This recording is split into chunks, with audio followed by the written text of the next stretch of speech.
In this tutorial, I'm teaching raw photo editing for beginners. So if you don't have much experience in Lightroom and the Lightroom interface seems a little bit confusing to you, don't worry, this is exactly where you need to be. This is the video for you. So we're not going to go into anything crazy. We're going to stay here in this develop module, and I'm going to show you guys very basic raw photo editing. With raw, you have the ability to do so much more with your photos than just shooting JPEG. So what we're gonna do is we have this photo here from Trinity College in Ireland, right near Dublin. And what we're gonna do is I am going to reset all of these settings. So I'm gonna go to settings, reset. And what we're going to do is work through all of these tabs that are extremely important to know in raw photo editing so you can get the most out of your raw images. So one of the first things I do when I'm editing a photo is I crop.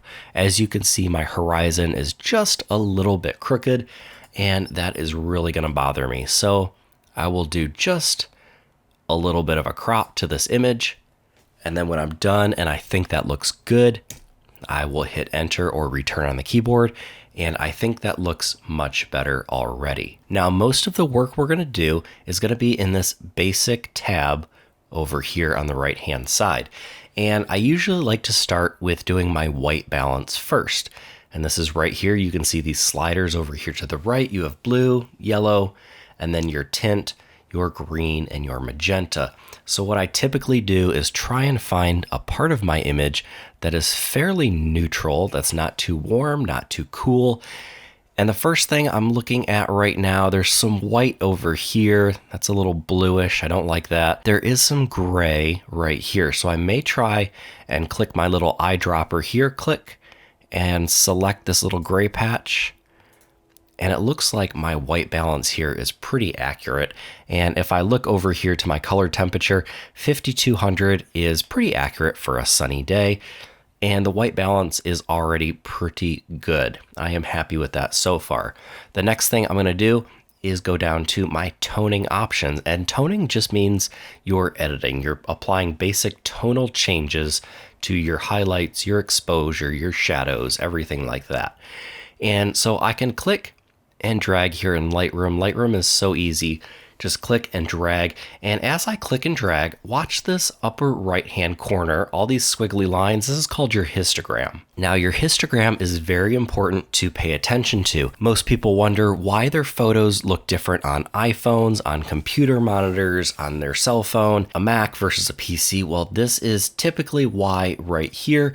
You're editing with your computer at 100% brightness, and you're not paying attention to your histogram, or it's late at night and your computer brightness is all the way down. So you crank your exposure all the way up to brighten up your image, and you're clipping all of these highlights. And then when you look at it during the day later on, it ends up looking terrible. So pay attention to your histogram.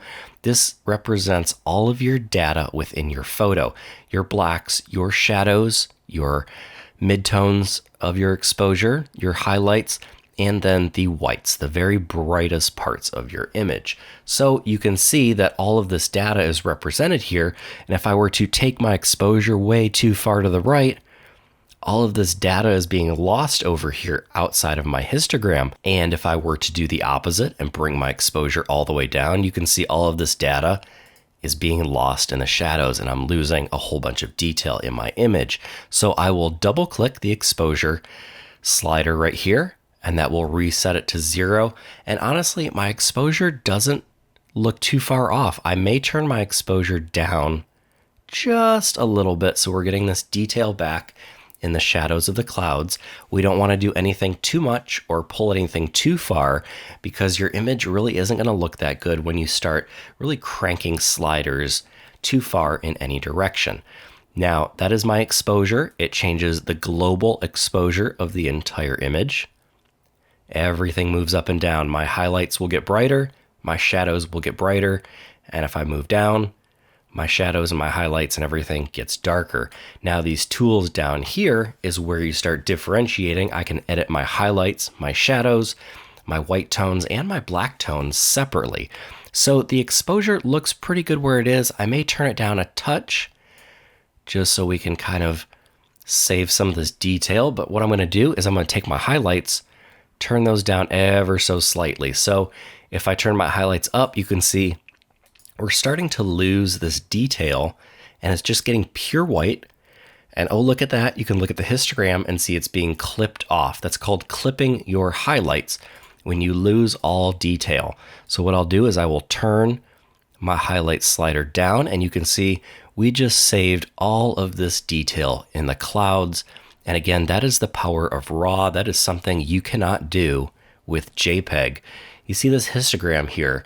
If anything is clipped out of this histogram with a JPEG image, that is gone. You will never recover those highlights.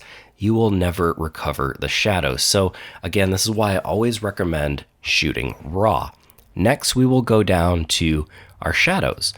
We can turn our shadows down, kind of a dark, grungy look, or we can turn our shadows up a little bit. Now, I don't recommend going all the way to 100. That makes this image look kind of flat, not really that interesting. Remember, you need shadows in an image to give it depth. And with no shadows, this feels flat. So let's bring our shadows down. Let's keep that depth. And you can do the same thing. You can go too far with your highlights as well. So don't push your highlights too far. In this image, it kind of works because we did have some cloud data and highlight data that we can salvage. But remember, pushing your sliders too far one way or the other can lead to a pretty crummy looking image.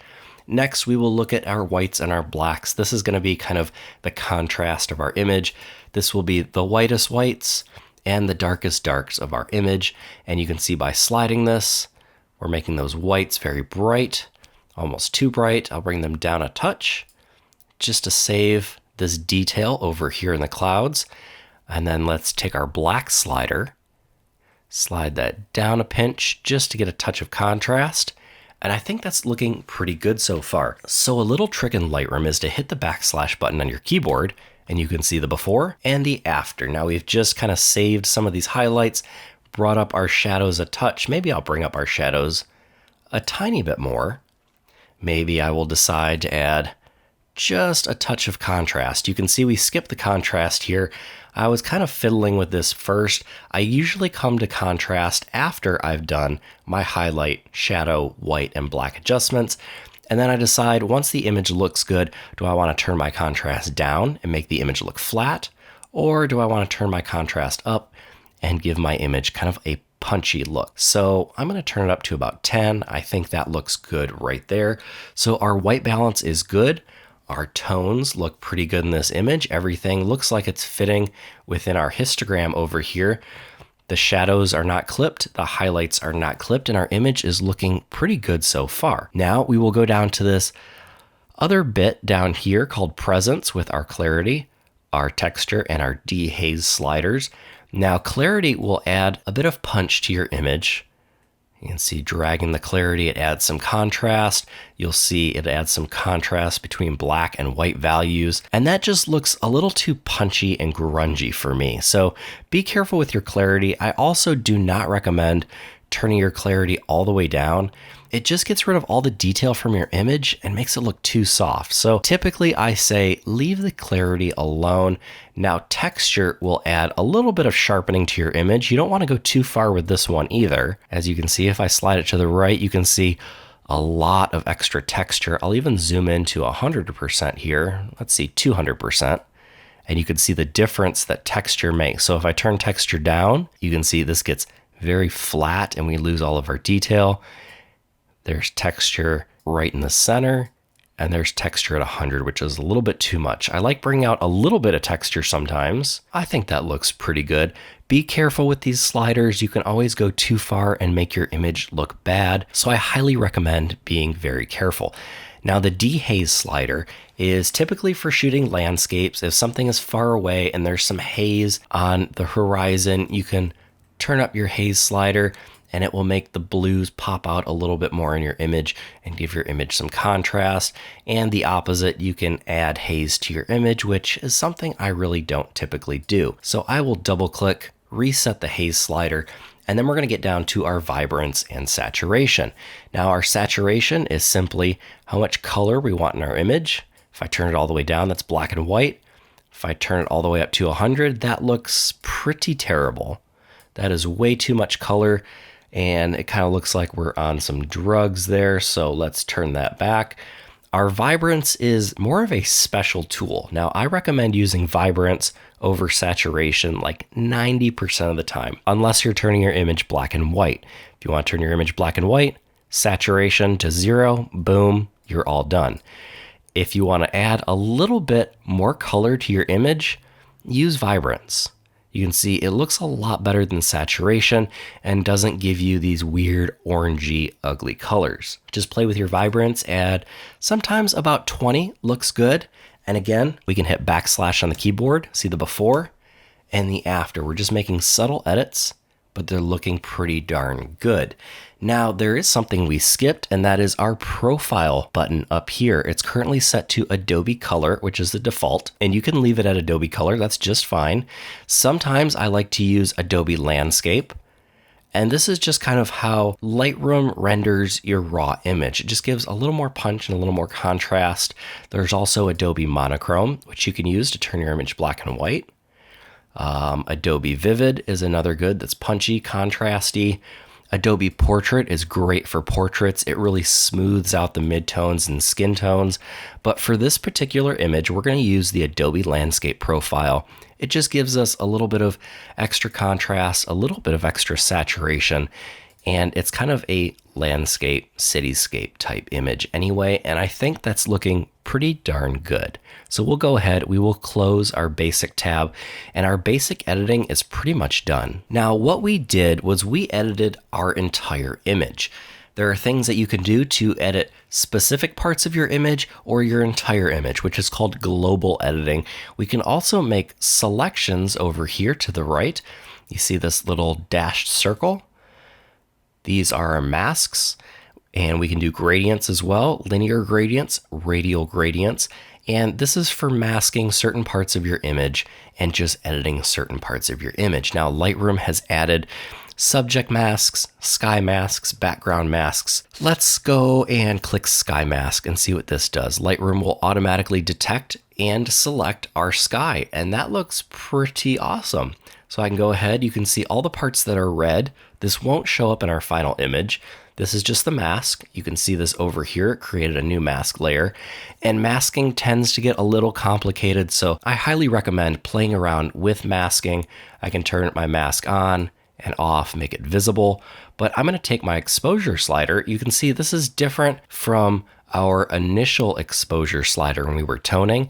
This is just a mask exposure slider. So we'll take our sky, we'll turn down the exposure. That looks kind of creepy and rainy. You can see we have just selected our sky and we're not doing global edits to the entire image. I will undo that. I will actually take our highlights. I'll turn our highlights down a touch, maybe add a little bit of contrast to our sky, darken it up a very tiny bit, and then just kind of wiggle these sliders until I get them where I want them. And I think that looks pretty darn good. Again, that is our mask. So to close this, I will hit return on the keyboard. And again, here's our mask menu. I'll hit return again, and I am back to my original image. Now, that was selecting a sky automatically using Lightroom's ability to find the sky. Now, maybe I want to just go in, maybe I want to brighten up a certain part of the image and create a new mask. I'm going to hit the plus button up here, and let's see, how about a radial gradient? I'm going to click, and I'm going to drag, and let's say I just want to brighten up this building right in the center, kind of this little monument here. I really like this architecture, and we're going to brighten this up. You can see this is our center of our mask, and this is how much our mask is feathered, or how blurry it gets towards the edge, kind of how it fades off towards the edge.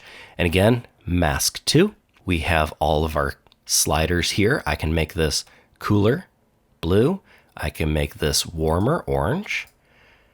I don't really like that. I'll reset that. Maybe I want to adjust the exposure just a little bit to make this kind of pop out. I can also make it dark. I can make it light. I'm going to add just a little bit of exposure and some whites just to kind of make this pop. And I think that looks good. Again, when editing your raw photos, subtlety is key. That's what I find. Subtlety is key. Keep everything subtle and simple, and don't start cranking sliders or your image might start to look a little crazy. So we're going to hit return or enter, hit it a second time. And this is our image so far. We'll hit backslash again. This is the before.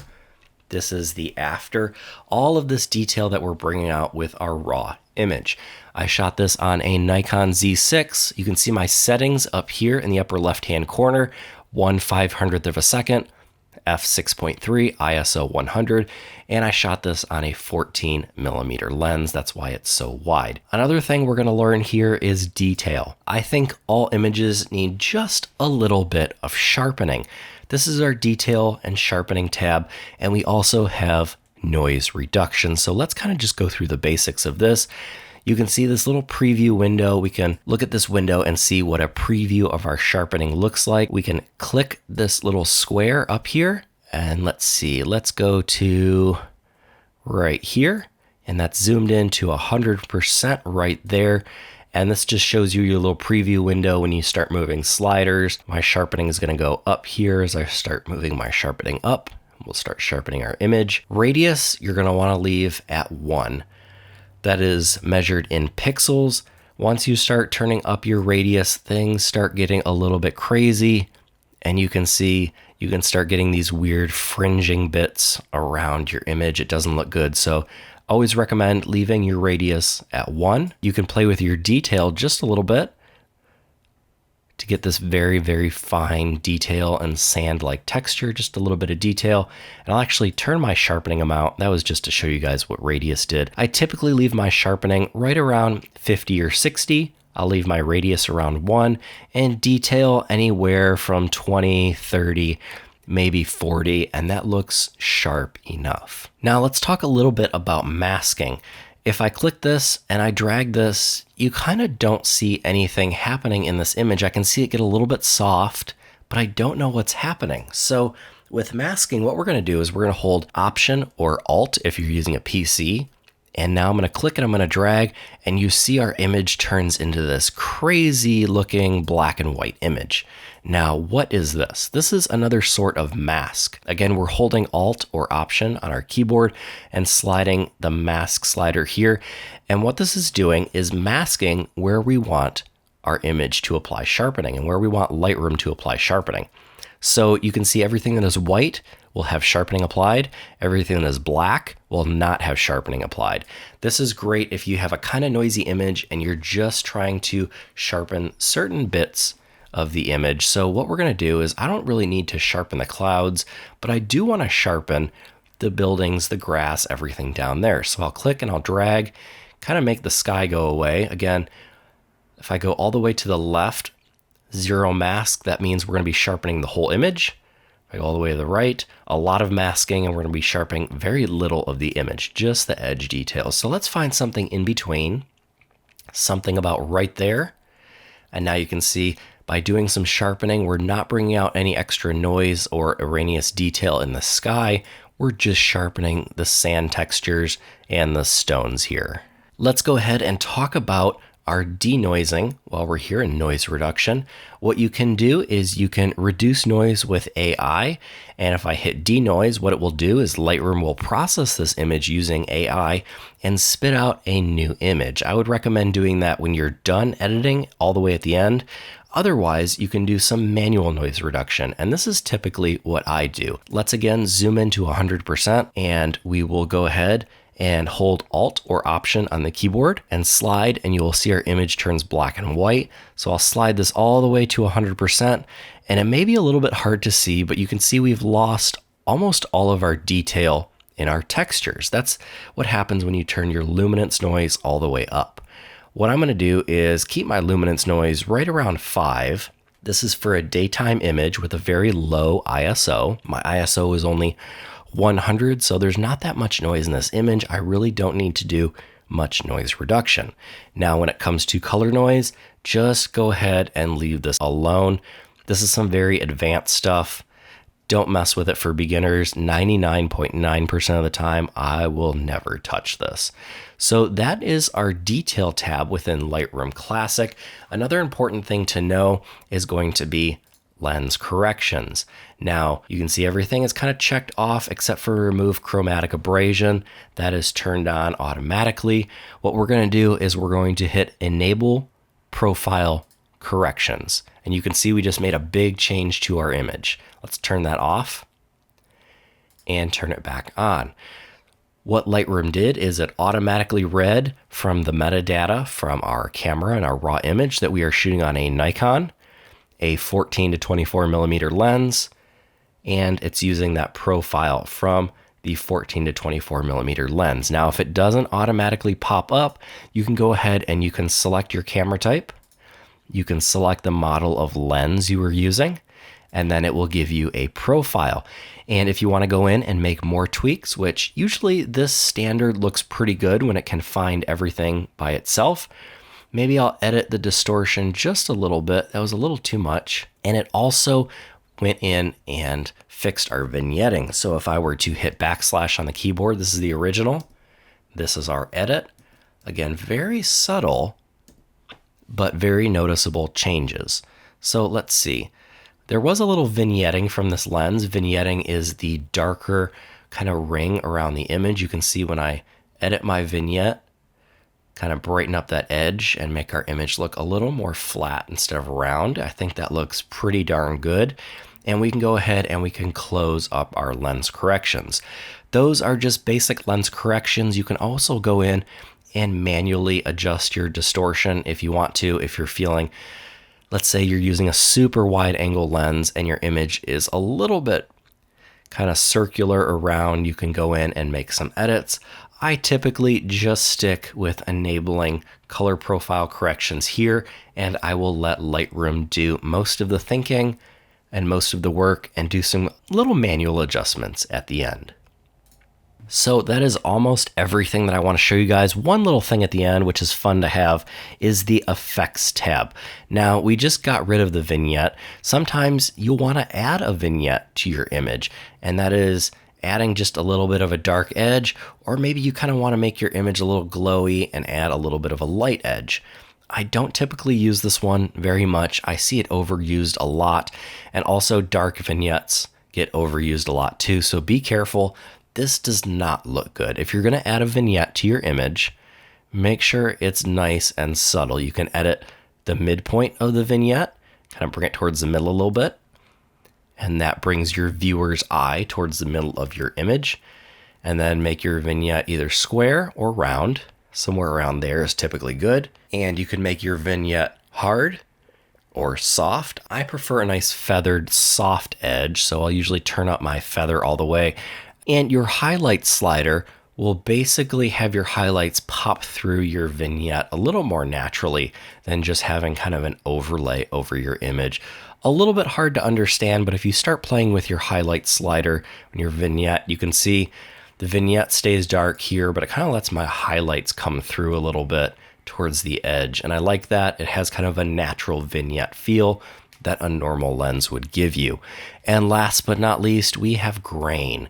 When you see images taken on film cameras, they typically have a little grain or a little texture, and you can add your own grain and texture to your image to give it kind of that vintage look. Maybe I'll add just a tiny bit, but we did spend quite a bit of time getting rid of all the noise from our image, and I think it looks sharp, it looks nice, and it looks pretty darn good the way it is. So again, we can hit backslash on the keyboard, and you can see kind of a subtle difference, but kind of a massive difference at the same time if you know what you're looking for. This is why I recommend shooting RAW. You can see if this was our JPEG image, we would not have been able to recover any of the detail here, any of this lost detail in the shadows here or over here.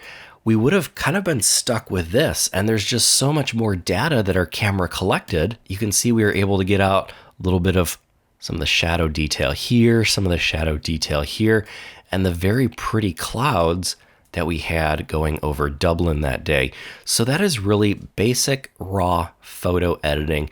Make sure all of your edits are subtle. If you need to, step away from the computer after you've done some editing and come back a little bit later and take another look at it and give your eyes a little bit of a rest, because you might realize you're doing some crazy things to your photos.